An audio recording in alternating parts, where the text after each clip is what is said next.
The soft glow of candlelight reflected off the crystal glasses as I watched the grand opening of Saffron and Sage from the kitchen pass. My heart swelled with pride seeing every table filled, hearing the delighted murmurs as guests tasted our signature dishes. 3 years of planning, saving, and secret preparation had led to this moment. Then I saw them walk in. David Chun, my ex-husband, strutted through the door with Melissa Torres, his former secretary and current fiancée, on his arm. She wore the red Valentino dress I'd caught them picking out together 2 years ago, back when he was still supposed to be at a business conference. "Can you believe the waiting list for this place?"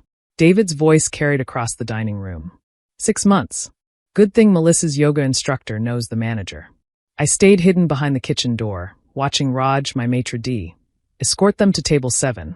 Ironically, the same number as the hotel room where I'd caught them. "Order whatever you want, babe," David said loudly enough for nearby tables to hear. My ex-wife could never afford to eat here. She's probably at home right now, eating instant ramen and wondering how she'll make rent. Melissa giggled, the sound grating against my ears like nails on a chalkboard. "Don't be mean, David. I'm sure she's doing adequately."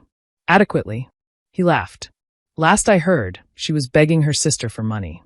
Turns out that little community college degree in hospitality management doesn't pay much. Should have listened when I told her to be realistic about her abilities." My sous chef, Antoine, touched my shoulder. "You okay, boss?" "Perfect," I said, straightening my chef's jacket. "Send out the amuse-bouche. Let's give them a meal they'll never forget." Let me rewind and explain how I went from desperate divorcee to owner of the city's hottest new restaurant. I'm Nadia Rahman, 38, and for 15 years I was Mrs. David Chun, devoted wife and support system to a rising financial consultant. I'd put my culinary dreams on hold to support his career, playing the perfect corporate wife at endless networking events. "Your little cooking hobby is cute," David would say whenever I mentioned culinary school. "But let's be practical. I make more than enough for both of us." So I channeled my passion into dinner parties that helped him land clients, perfecting recipes that had executives begging for my cards. "Your wife is a genius," they'd tell David. "She should open a restaurant." He'd laugh it off. "Why would she do that when she has everything she needs at home?"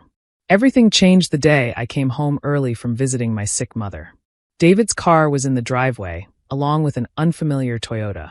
I found them in our bed, in the sheets I'd picked out for our anniversary. "It's not what it looks like," was his pathetic first response. Melissa had grabbed her clothes and run. David tried to gaslight me.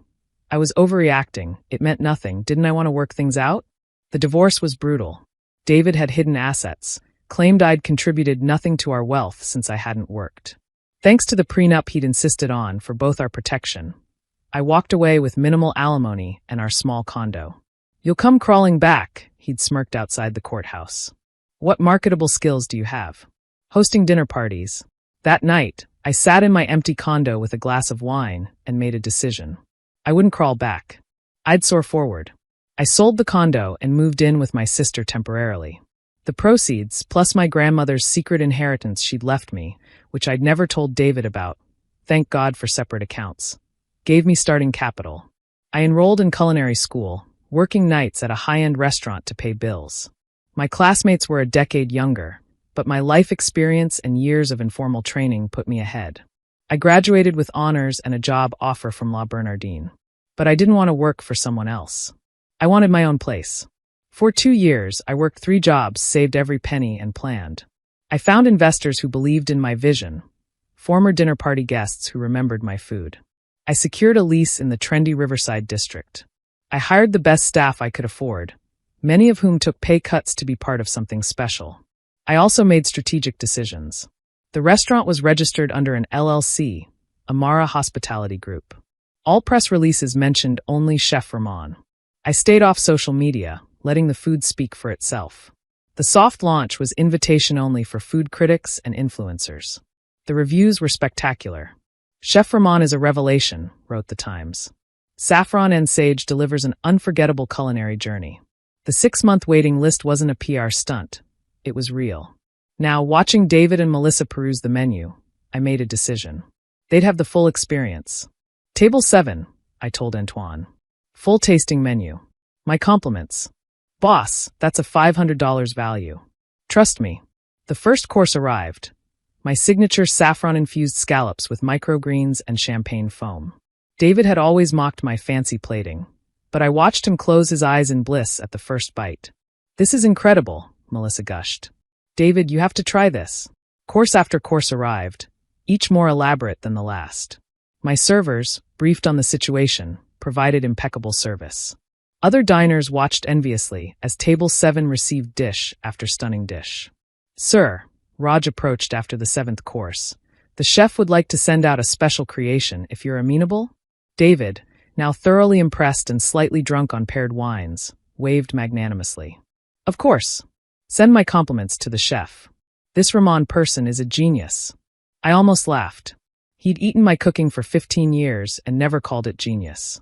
The special creation was my piece de resistance, a deconstructed lamb biryani that played with traditional flavors in modern forms. It was the dish I'd perfected during our marriage, the one his mother had said was better than her own. David's fork stopped halfway to his mouth.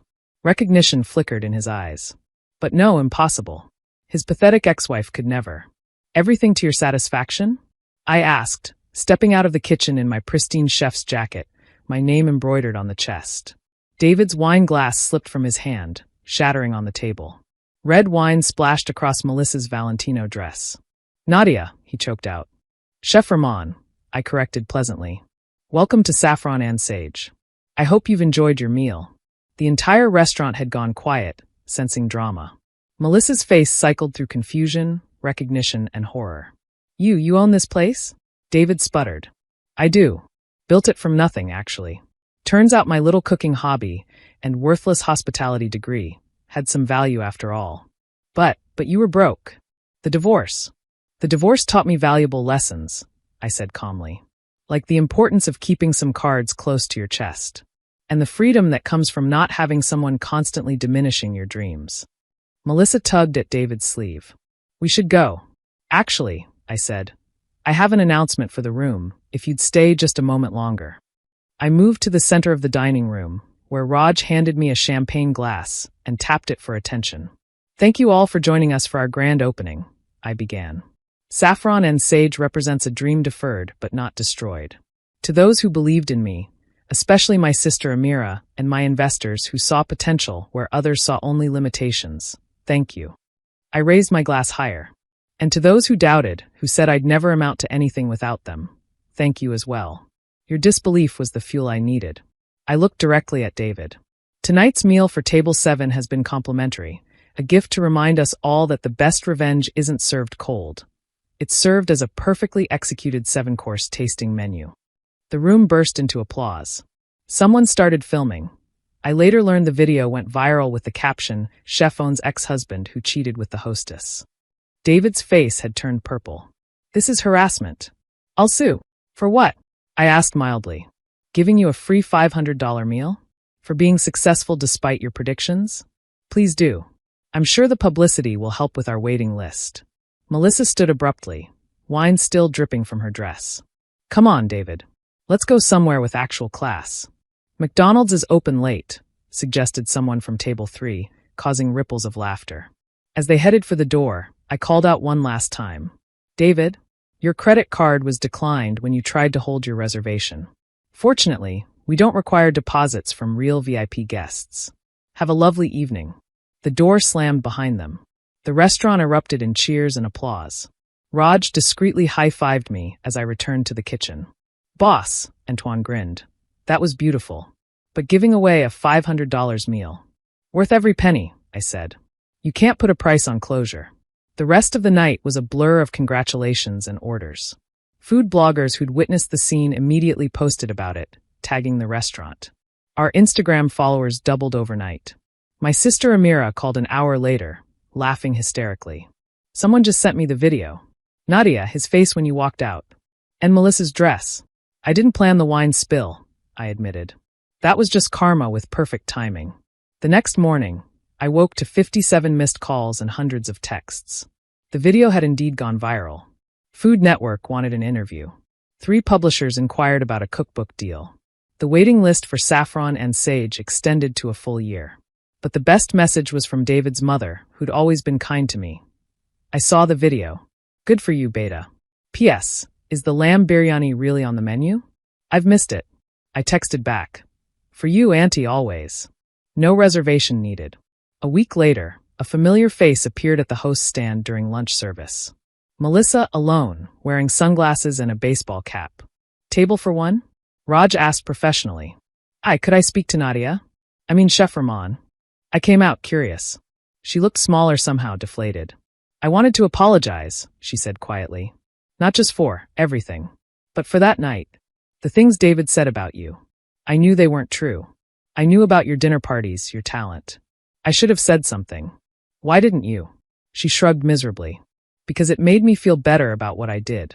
If you were pathetic, I wasn't a homewrecker. I was doing you a favor. And now I know David only values women as accessories. He's already telling people I'm too ambitious since I got promoted to marketing director. She laughed bitterly. Funny how success makes you less attractive to insecure men. I studied her for a moment, then made a decision. Table 12 is free. Tell Roger my guest. Try the salmon. And Melissa? Congratulations on the promotion. Success suits you better than borrowed designer dresses. 6 months later, Saffron Sage had expanded to a second location. I published a cookbook that spent 10 weeks on the bestseller list. David, I heard through the grapevine, had lost several major clients who'd been fans of my dinner parties and didn't appreciate how he'd treated me. The universe has a funny way of course-correcting. On the first anniversary of the restaurant's opening, my team surprised me with a cake shaped like Table 7. Written in frosting were the words, "Revenge is a dish best served by Chef Rahman." Very funny, I said, laughing. But remember, this was never about revenge. It was about rebirth. Antoine grinned. Sure, boss. But you have to admit, the look on his face was the perfect garnish. He wasn't wrong. That night, as I looked out at the full dining room, I thought about the journey. David's betrayal had shattered my life, but from those pieces, I'd built something entirely my own. Something no one could take away or diminish. My phone buzzed with a text from an unknown number. Heard about your success. Always knew you had it in you. Dinner sometime. D. I deleted it without responding and went back to my kitchen, my kingdom, my dream made real. The best revenge, I'd learned, wasn't proving someone wrong. It was proving yourself right. And that transformation, like any perfect dish, required the right ingredients. Pain transformed into purpose, doubt refined into determination, and seasoned generously with self-belief. As for David, he was just a bitter aftertaste, washed away by the sweet satisfaction of success. Thanks for watching. See you again in the next video. Stay stunned.